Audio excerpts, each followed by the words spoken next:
ఓం శాంతి. Gulzar Dadi class date 7/7/2002. Class heading తపస్యా స్వరూప్ కేసే ప్రత్యక్ష కరే. మన తపస్యా స్వరూపం ఎలా ప్రత్యక్షం అవ్వాలి అని. తపస్య కర్నా और తపస్వి మూర్త్ బన్నా ఇస్మే అంతర్ హై. తపస్య చేయడం మరియు తపస్య స్వరూపంగా తపస్వి మూర్తిగా అవ్వడం, ఇందులో తేడా ఉంది అని. तपस्या करना वह थोड़े टाइम के लिए है, 4, 6, 8 घंटा किया, लेकिन तपस्वी मूर्त बनना, जब मूर्त बन गए, तपस्या स्वरूप बन गए, तो स्वरूप सदा होता है. దాది ఏం చెప్తున్నారంటే, తపస్య చేయడము అంటే ఏదో 4 గంటలు 6 గంటలు 8 గంటలు తపస్య చేయడం, కానీ తపస్వి మూర్తిగా అవ్వడము అంటే ఇంకా అది సదా కోసం ఉంటుంది అని.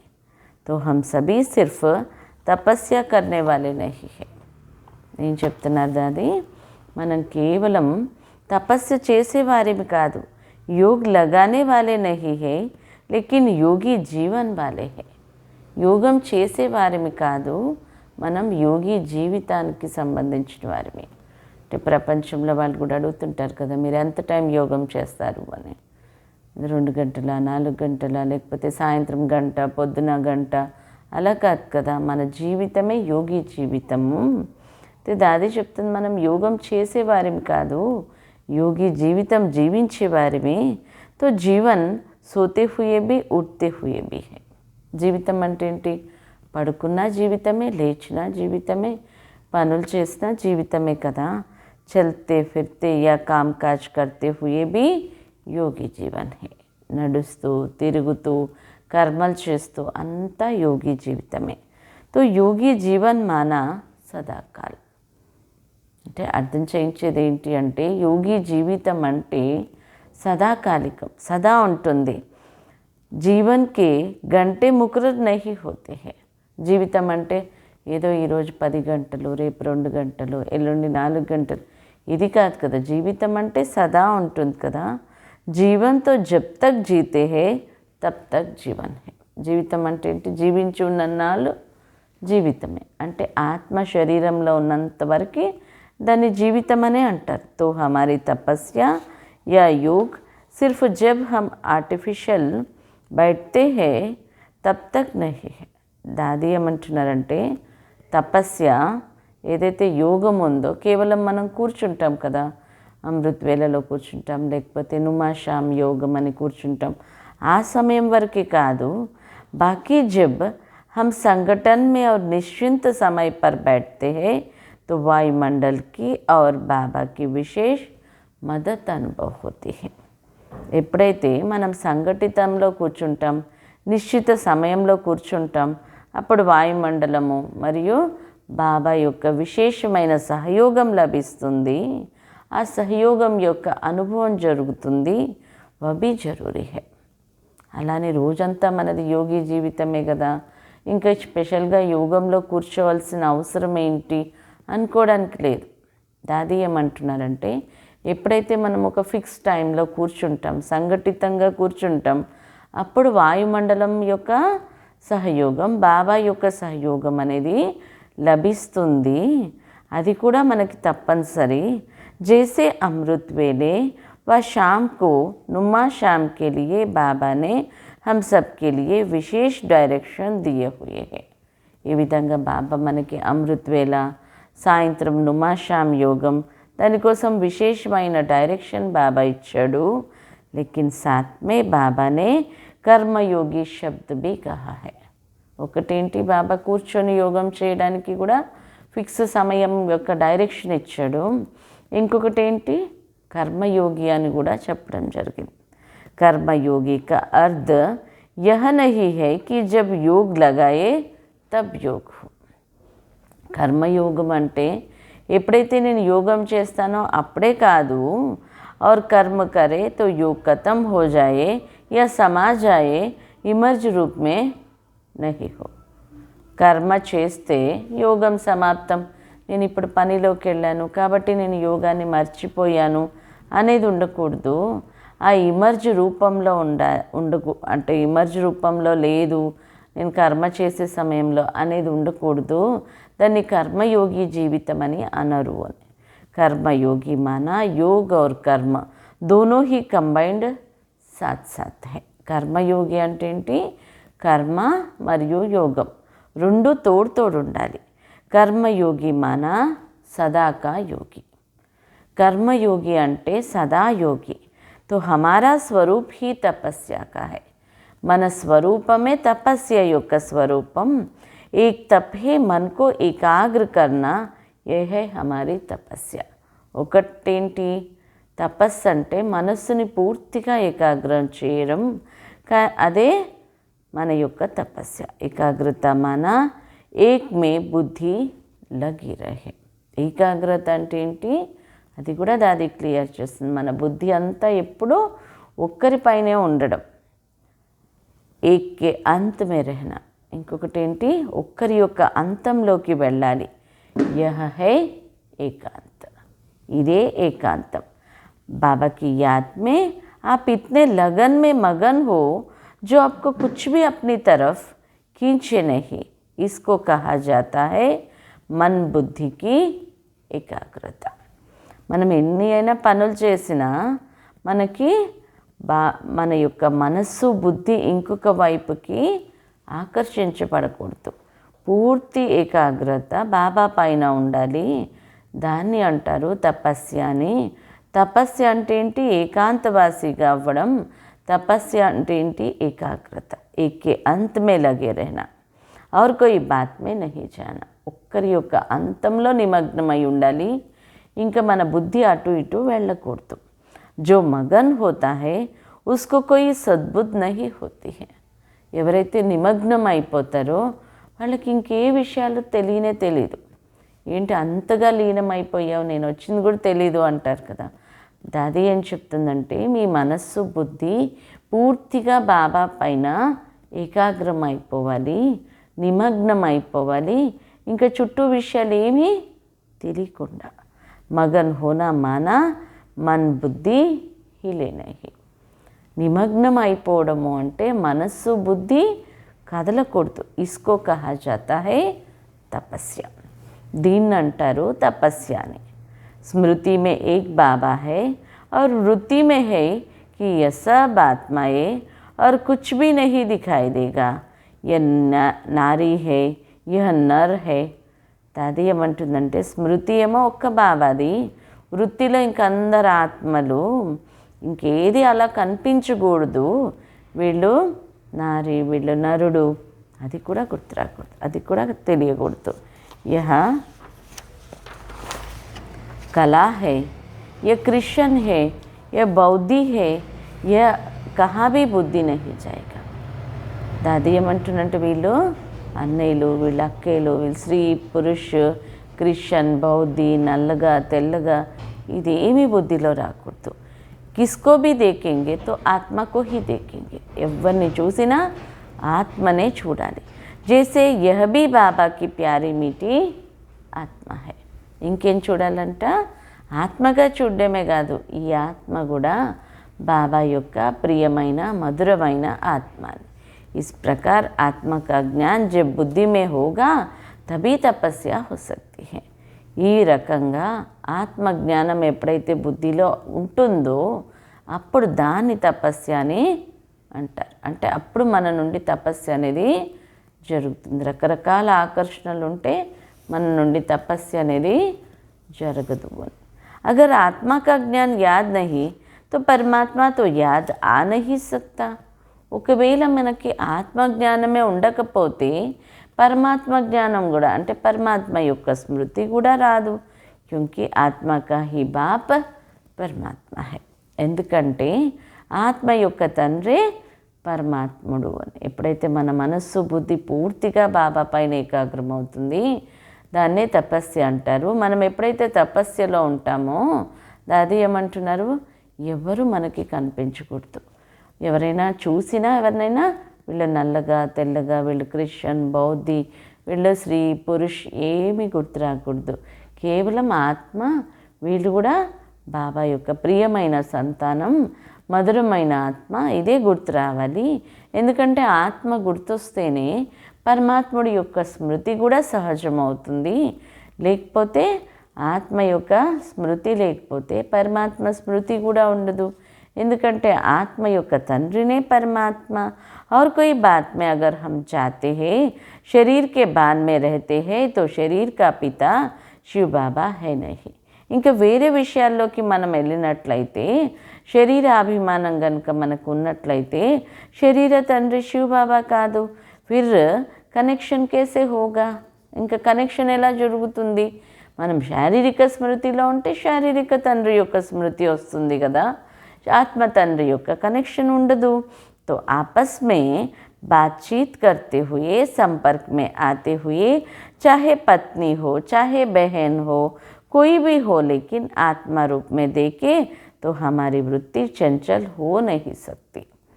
तो दादी ఏమంటున్నారంటే ఎవరితో మాట్లాడినా మీరు ఎవరి యొక్క సంబంధ సంపర్కంలోకి వచ్చినా ఎవరితో అంటే పనులు చేస్తున్న కర్మల్లోకి వచ్చినా వారు పత్ని కానివ్వండి లేకపోతే సోదరి కానివ్వండి ఎవరైనా కానివ్వండి ఎలాంటి రిలేషన్ అయినప్పటికీ మీ యొక్క వృత్తి చంచలం అవ్వకూడదు. యహీ తపస్య హై, ఇదే తపస్య.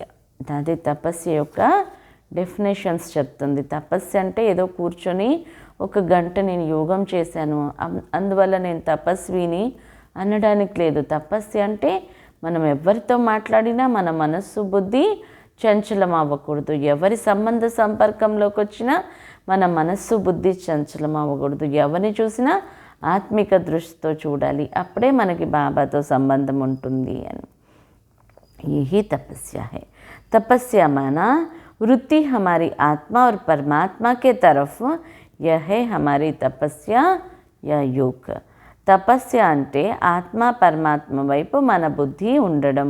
तो हमारी योगी जीवन तब होगी जब हम आत्मा को देखें. योगी జీవితం అంటే ఎప్పుడైతే మనం ఆత్మని చూస్తామో అప్పుడు. अशरीरी माना शरीर की कोई भी कर्मेंद्रिया बाबा की याद को नीचे नहीं खींचे, इसको कहते हैं अशरीरी अवस्था. అశరీరి అంటే శరీరం యొక్క ఏ కర్మేంద్రియం మనని బాబా స్మృతి నుండి కిందికి రానివ్వకూడదు, దాన్ని అంటారు అశరీరి అవస్థ. అశరీరి అంటే ఏంటో కూడా దాని డెఫినేషన్ ఇస్తున్నారు. శరీరం యొక్క ఏ కర్మేంద్రియం కూడా మనని బాబా స్మృతి నుండి వేరు చేయకూడదు. यानी हमारी वृत्ति जो है, मन का संकल्प जो है, वह और तरफ नो बस आत्मा और शिव बाबा. ఏముండాలంట? మనసు యొక్క సంకల్పాన్ని ఇంకొక వైపు వెళ్ళడమే ఉండకూడదు. కేవలం ఆత్మ మరియు శివ బాబా, బస్ ఇంతే. ఆత్మ को देख रहा हूँ और परमात्मा से मिलन मना रहा हूँ. ఆత్మను చూస్తూ ఉండాలి, పరమాత్మతో కలయిక జరుపుకుంటూ ఉండాలి. కామ్కాజ్తో ఆత్మసే హీ హోగానా. కర్మలు చేస్తున్నామంటే కర్మలు ఆత్మ ఉన్నప్పుడే కదా జరుగుతుంది. కనెక్షన్ మే తో ఆత్మాओं को ही आना पड़ता है. इसलिए बाबा हमेशा जब भी याद की बात बोलते हैं तो यही कहते अपने को आत्मा समझ, मुझे बाप को याद करो. కర్మలు చేస్తే ఎవరు చేయాలి? ఆత్మనే కదా కర్మల్లోకి వస్తుంది. అందుకని ఎప్పుడు యోగం అనే శబ్దం వచ్చినా బాబా ఇదే చెప్తూ ఉంటాడు, పిల్లలు మీరు ఆత్మ అనుకొని నన్ను స్మరించండి, తండ్రిని స్మరించండి అని. తో హమారా ఫౌండేషన్ హే ఆత్మాభిమాని స్థితి. అంటే యోగానికి తపస్యకి పునాది ఏంటంట?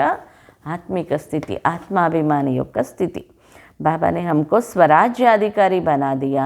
अगर स्वराज्य नहीं तो विश्व का राज्य नहीं. బాబా మనని స్వరాజ్యాధికారిగా చేశారు. ఎవరైతే స్వరాజ్యాధికారిగా అవ్వరో వారికి విశ్వరాజ్యం కూడా ఉండదు. तो स्वराज्य यानी स्व आत्मा का इन कर्मेंद्रियों के ऊपर राज्य. స్వరాజ్యం అంటే స్వయం ఆత్మ ఈ కర్మేంద్రియాలపైన రాజ్యం. तभी प्रजा पर राज्य आप कर सकेंगे. అప్పుడు ప్రజలపైన రాజ్యం చేయగలం. तो इसमें देखो जो आपकी विशेष सूक्ष्म स्थूल कर्मेंद्रिया है वह आपके वश में है. కాబట్టి చెక్ చేసుకోండి, స్థూల సూక్ష్మ కర్మేంద్రియాలు మీ వశంలో ఉన్నాయా? वश में नहीं हुई तो फिर तपस्या क्या कर सकेंगे. దాది ఏమంటున్నారంటే కర్మేంద్రియాలు ఒకవేళ మీ యొక్క వశంలో లేవు. అవి సూక్ష్మ కర్మేంద్రియాలైనా స్థూల కర్మేంద్రియాలైనా మీ వశంలో లేవు అంటే ఎలా మీరు తపస్య చేయగలరు? జిస్కా స్వపర్ అధికార్ నహీ హే ఉస్కా విశ్వ పర్ రాజ్ కేసే హోగా. ఎవరికైతే వాళ్ళపైన వాళ్ళకే రాజ్యం లేదు అంటే వాళ్ళు విశ్వం పైన ఎలా రాజ్యం చేస్తారు? తో బాబా कहते हैं मैंने यह दर्पण आपको दे दिया है, अपने आप को देखो, कम से कम कर्मेंद्रिया को जीत लो. బాబా మనకి అద్దాన్ని ఇచ్చాడు. ఏం అద్దం? బాబా ఏమంటున్నారు? మిమ్మల్ని మీరు చూసుకోండి. ఒకవేళ మీకు స్వరాజ్యం లేదు అంటే విశ్వరాజ్యం కూడా లభించదు. బాబా మనకి ఏదైతే అద్దం ఇచ్చాడో దాంట్లో మీకు మీరు చూసుకోండి. అప్నే ఆప్కో దేకో కమ్సే కమ్ కర్మేంద్రియంకో జీత్లో. మిమ్మల్ని మీరు చూసుకొని తక్కువలో తక్కువ బాబా అంటున్నారు మీ కర్మేంద్రియాల పైన మీరు విజయం పొందండి. విశ్వకో చూడో అప్నేకోతో కంట్రోల్ మేలావు. విశ్వాన్ని వదిలిపెట్టేసండి. అందరూ కంట్రోల్లో ఉండాలి, అన్నీ కంట్రోల్లో ఉండాలి కాదు. కనీసం బాబా అంటుంది ఫస్ట్ మీ కర్మేంద్రియాలైనా మీ కంట్రోల్లోకి రావాలి. तपस्या स्वरूप प्रत्यक्ष तब होगा जब आपका अपने कर्मेंद्रियों के ऊपर कंट्रोल होगा. తపస్య అనేది ఎప్పుడు జరుగుతుంది? తపస్య స్వరూపం ప్రత్యక్షం జరగాలి అంటే ఫస్ట్ మీ యొక్క కర్మేంద్రియాలు మీ కంట్రోల్లో ఉండాలి. और कंट्रोल तब होगा जब हम आत्मा स्वरूप में होंगे. కర్మేంద్రియాలు ఎప్పుడు మన కంట్రోల్లోకి వస్తాయి అంటే ఎప్పుడైతే మనం ఆత్మిక స్వరూపంలో ఉంటామో అప్పుడు మన కర్మేంద్రియాలు కంట్రోల్లోకి వస్తాయి.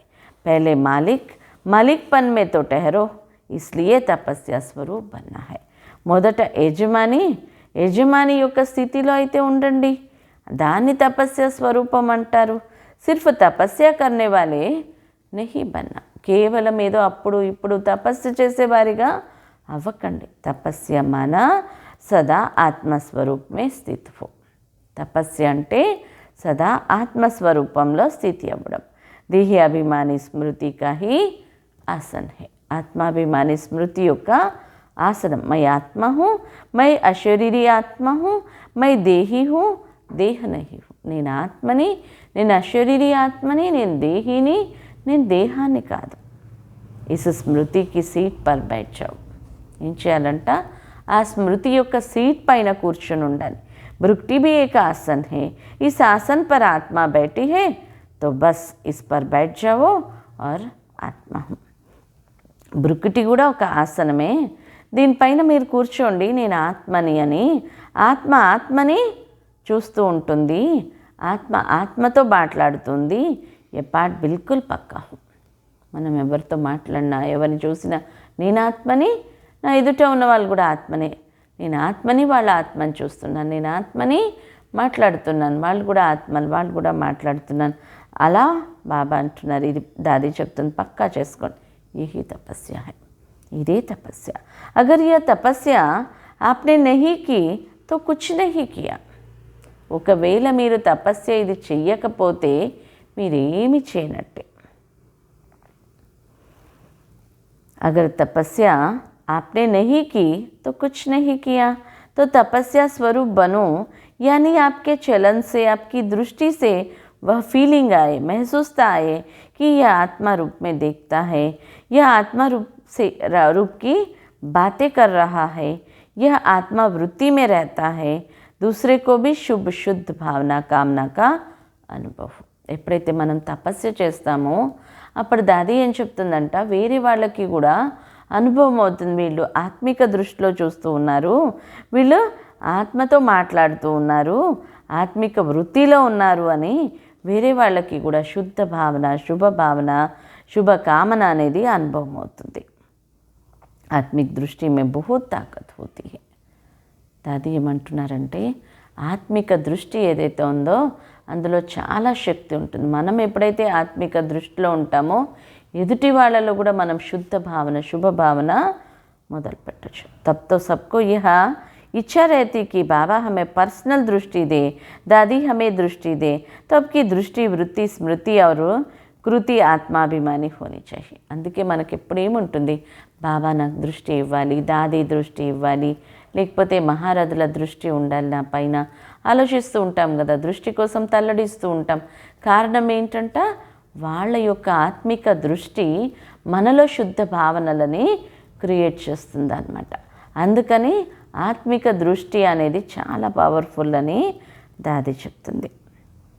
और बाबा तो चाहता ही है कि ये मेरे बच्चे विश्व में आत्मिक वातावरण फैलाए. బాబాకి కూడా ఏముంటుందంట, నా ఈ పిల్లలు విశ్వంలో ఆత్మిక వాతావరణాన్ని వ్యాపింపచేయాలి. దునియా మే యహ్ జగడా అశాంతి సబ్ బాడీ కాన్షియస్కే కారణం హై. ప్రపంచంలో ఇంత గొడవకి కారణం ఏంటి, దేహాభిమానము. ఈ గొడవలు అశాంతికి కారణం అంతా దేహాభిమానం. तो अभी से तपस्वी बनकर जाना सिर्फ तपस्या करने वाले नहीं है. ఇప్పటి నుండి మీరు తపస్య చేసేవారిగా కాదు, తపస్వీలుగా అయ్యి వెళ్ళాలి. తపస్వి స్వరూప్ నిరంతర్ హో. తపస్వి స్వరూపం అనేది నిరంతరం ఉండాలి. యహీ తపస్య హై. ఇదే తపస్య. इसी लक्ष्य को लेकर के अपनी इस तपस्या को अविनाशी बनाना है. నేను నిరంతరం తపస్య చేయాలి అనే ఒక లక్ష్యం ఏదైతే ఉంటుందో ఆ లక్ష్యాన్ని మనం తీసుకొని నిరంతరం తపస్య చేస్తూ ఉండాలి. మన తపస్య ఏదైతే ఉంటుందో దాన్ని అవినాశిగా మార్చుకోవాలి. అచ్చా, ఓం శాంతి. దాది ఏం చెప్పారు, మనకి తపస్య అంటే ఏంటి చెప్పారు. తపస్య అంటే ఒకటేంటి, మన యొక్క మనస్సు బుద్ధి పూర్తిగా బాబా పైన ఏకాగ్రం అవ్వడం. ఎటువైపు విషయాలు మనని ఆకర్షించకూడదు. ఇంకా చెప్పారు దాది, తపస్య అంటే ఏంటి, మన కర్మేంద్రియాలన్నీ మన వశంలో ఉండడం. ఫస్ట్ మన కర్మేంద్రియాలపైన, అది స్థూల కర్మేంద్రియాలైనా సూక్ష్మ కర్మేంద్రియాలైనా మన కంట్రోల్లో ఉండాలి. ఇంకొకటి తపస్య అంటే ఆత్మిక దృష్టితో చూడడం, ఎదుటి వాళ్ళని ఆత్మిక భావంతో చూడడం. నేను ఆత్మని, వాళ్ళు కూడా ఆత్మ. ఎప్పుడైతే ఆత్మిక దృష్టితో ఉంటామో అప్పుడు మనకి బాబా స్మృతి కూడా ఈజీ అవుతుంది. అందుకని బాబా స్మృతి యొక్క శబ్దం వచ్చినప్పుడల్లా ఏం చెప్తారు, ఆత్మ అనుకొని పరమాత్మని స్మృతి చేయమని. ఎందుకంటే దేహం స్మృతి వస్తే దైహిక సంబంధాలు, దైహిక తండ్రి వేరు కదా, శివబాబా కాదు కదా. అందువల్ల తపస్య అంటే ఏంటి, ఏదో కేవలం కూర్చున్న సమయం కాదు. తపస్య అంటే నడుస్తూ తిరుగుతూ కర్మలు చేస్తూ అన్నీ చేస్తూ మనం తపస్య చేయాలి. అంటే బాబా యొక్క స్మృతిలో ఉండాలి, అంటే ఆత్మిక స్మృతిలో ఉండాలి. ఎప్పుడైతే మనం ఎవరితోటైనా మాట్లాడుతూ ఉన్నాం, సంబంధ సంపర్కంలోకి వచ్చాం, ఆత్మిక దృష్టితో చూస్తే ఏం జరుగుతుందంట, అది చాలా పవర్ఫుల్ స్థితి. దాంట్లో చాలా శక్తి ఉంటుంది. దానివల్ల ఏం జరుగుతుంది, ఎదుటి వాళ్ళలో శుద్ధ భావన, శుభ భావన అనేది మొదలవుతుంది. అందుకని ఎప్పుడు మీరు ఆత్మిక స్మృతిలో ఉండే ప్రాక్టీస్ చేయండి. అదే లక్ష్యాన్ని ఉంచుకోండి. ఇంకా అది చెప్పారు, మీ లక్ష్యంలో ఏముండాలి, నేను నిరంతరం బాబా స్మృతి చేయాలి. అప్పుడు ఆ తపస్య అనేది అవినాశిగా జరుగుతుంది అని. కానీ కూర్చున్న సమయం కూడా అవసరమే. నేను నిరంతరం బాబా స్మృతిలోనే కర్మలు చేస్తున్నాను అంటే కాదు. అమృత్ వేళలో లేకపోతే సాయంత్రం సమయంలో బాబా ఏదైతే డైరెక్షన్ ఇచ్చారో అప్పుడప్పుడు మనకి డైరెక్షన్ లభిస్తూ ఉంటుంది. సంఘటిత యోగంలో కూర్చోమని అది కూడా అవసరము. ఎందుకంటే ఆ సమయంలో మనకి వాతావరణం యొక్క సపోర్ట్, బాబా యొక్క సపోర్ట్ అనేది లభిస్తుంది. కాబట్టి అలా సంఘటితంలో యోగం చేయడం కూడా అవసరం. కానీ తపస్వి స్వరూపం ప్రత్యక్షం అవ్వాలి అంటే మాత్రం నిరంతరం మనం తపస్య అనేది చేయాలి అని దాది చెప్పారు. అచ్చా, ఓం శాంతి.